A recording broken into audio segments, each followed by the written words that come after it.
along Route 3 and near the interstate over here, and it caused a big backup in traffic. A group of 14 to 16-year-olds has been spotted hiding out here in downtown. They're playing tag, but with guns. Local farmers' corn supply is cut even shorter thanks to ethanol plants in the region. And this harness is what's connected to the control line and has a D-ring on it so that if I am rescuing someone. And here on the other side of the bridge will be a new turning lane for Prospect Avenue. All told, a year-long project. They have seconds before they might reach another pile of ice in which they could get sucked under. The sun has brought more fun for the kids and more business for game owners. And with her seat empty, so opens the gate for local politicians vying for her seat. Cities like Queensbury boast much different prices compared to cities farther north and west. Set your sight for the lake for the main event of the Mayor's Cup. And if you're looking for a complete schedule of events, I was going over the bridge and I seen the fire in the backside of the house, and I pulled over. I said, there's somebody in there.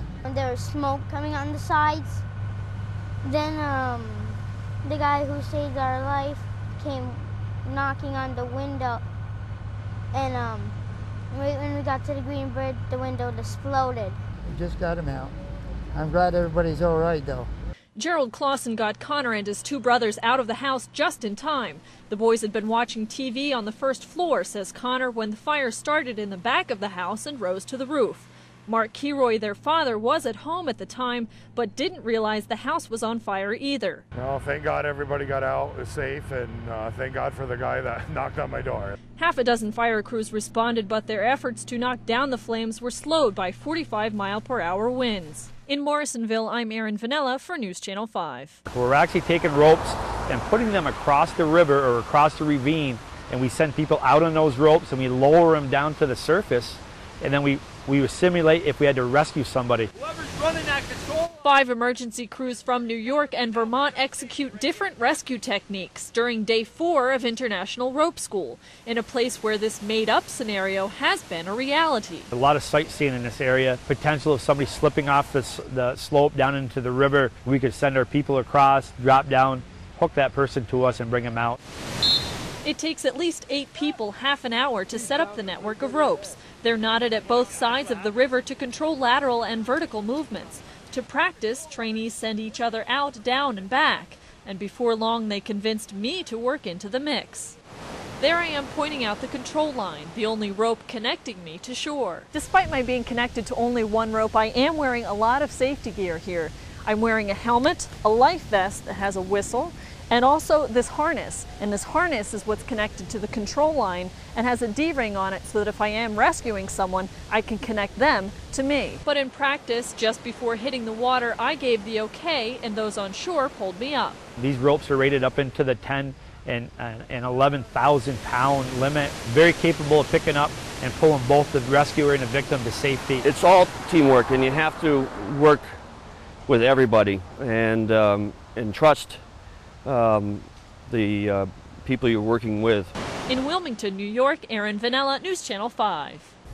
I have lots of money in my piggy bank, and I'm saving it so I can buy books and toys for my 2 cats. Michael Blower is saving his pennies, a sensible practice he and his classmates learned at school. They're in kindergarten, so now they're getting money for their birthday, money for a holiday, a special occasion. So it's just, again, to think about what to do with their money. UFirst Federal Credit Union Marketing Director Jody Carpenter shares the grant-funded Cash Kit and Caboodle program with nearly 100 Peru kindergarten students. The objective? Use learning tools like this activity book and piggy bank to encourage saving. Why do you think that it's important to save money?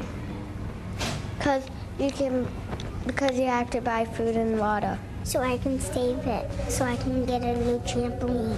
The program is in its 2nd year at Peru Primary, and the school principal says it's inspired students to not just save their money, but to share it with the community. For the month of April, May, and we're ending up in the week, we've been bringing pennies for pets for the Adirondack Humane Society. But charity only runs so deep, at least for Daniel Nissoff, who's proudly saved $77. What are you going to do with that money? I don't know yet. I guess I'll put it for a rental. Those kids certainly had me laughing. Peru School Federal Credit Union co-hosted the presentation. Both credit unions have plans to share the program with other local elementary schools again in the fall. I'm Erin Vannella for News Channel 5 Nightcast. With his bed and breakfast now up for sale, Stephen Blendowski has a lot of time to think about the days he spent in the air. The only thing I do remember is the fun and the good times we all used to have together. I miss my coworkers a lot. You know, we had a lot of fun. It was a fun job. It was a good job. He used to be an American Airlines flight attendant and was often a crew member aboard Flight 11, a direct route from Boston to Los Angeles. But he was off 7 years ago today, the morning it crashed into the World Trade Center. And I woke up in the morning, my phone was ringing. I don't remember who it was, a family member or a friend. They just said, do you fly Flight 11? And I said, yeah. And they said, watch the news. That's when Stephen says he learned his 4 friends, including pilot John Oganowski, died. I mean, even still, when I see other flight attendants who flew Flight 11, it's a touching moment because you all shared a connection. Since retiring from the airline, Stephen says he's exchanged only a few emails and phone calls with other co-workers. But he's still reminded each time he's an airline passenger how the events of that day changed everything. Take off your shoes, take off your belt, pull out your electronics and everything. It's like, that was the worst part, getting used to that. You know, it's like, gee, thanks, Al-Qaeda. We really appreciate this. Time does heal, Stephen says, and he's happy to have made many new friends in the years that have passed. I'm pretty happy where I am right now in my life. I mean, I love that job. I love the airline job. It was a great job to have. We had a lot of fun, met a lot of great people, and have 0 regrets. In Loon Lake, New York, Erin Vannella, News Channel 5.